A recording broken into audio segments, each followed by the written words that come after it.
Hello, everybody. I'm here today to talk about the potential of the just-in-time arrivals concept in terms of the fuel saving and CO2 emission reducing, how it may be implemented, and what we possibly benefit from it.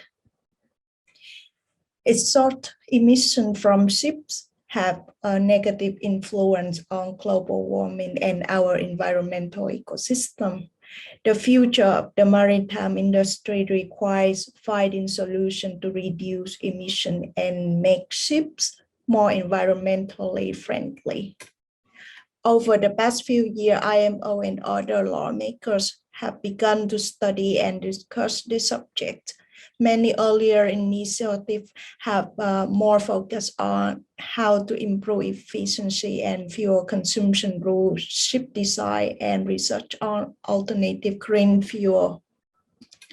But recently, there is also a shift in focus on the optimization of ship-to-shore operations.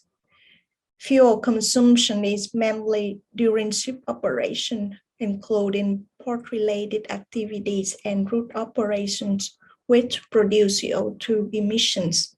Saving fuel costs and spontaneously cutting off a large amount of CO2 is one of the most effective measures. This is also a part of where the notion of just-in-time arrivals for ships comes in.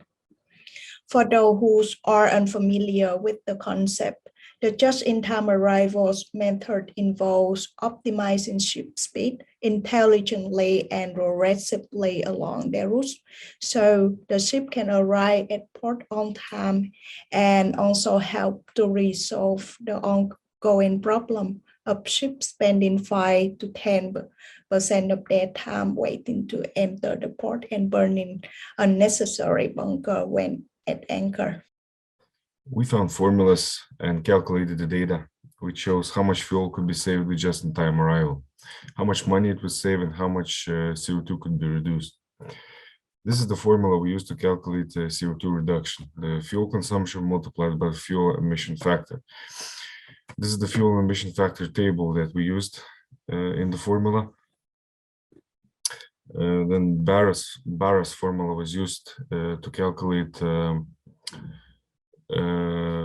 fuel consumption where weather conditions were ignored, the speed, lambda, which every ship motor has, and the displacement were taken into account.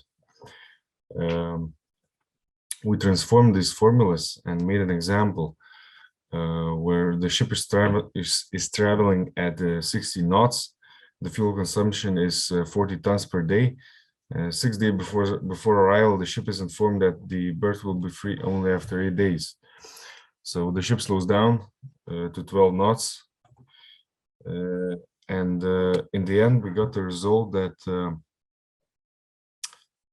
it saved more than 60,000 US dollars.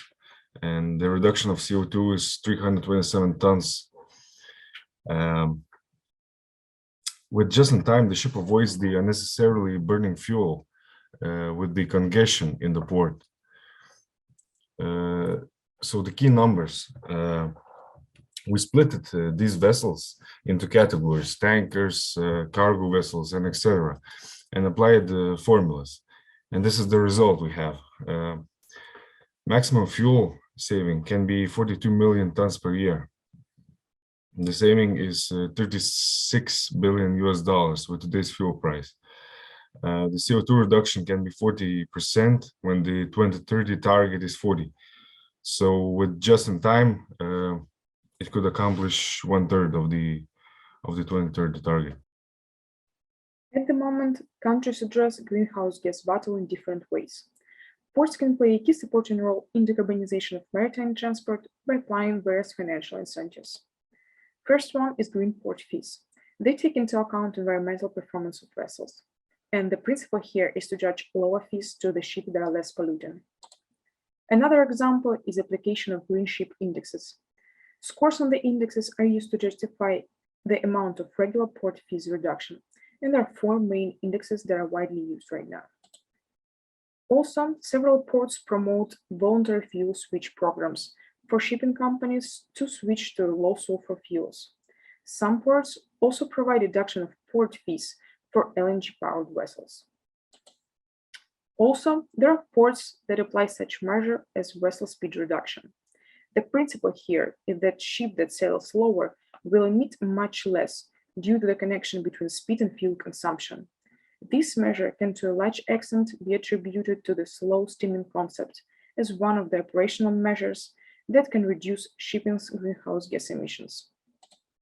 Application of just-in-time arrival concept can address a number of problems simultaneously, as its advantages are: it can decrease fuel consumption and save financial resources.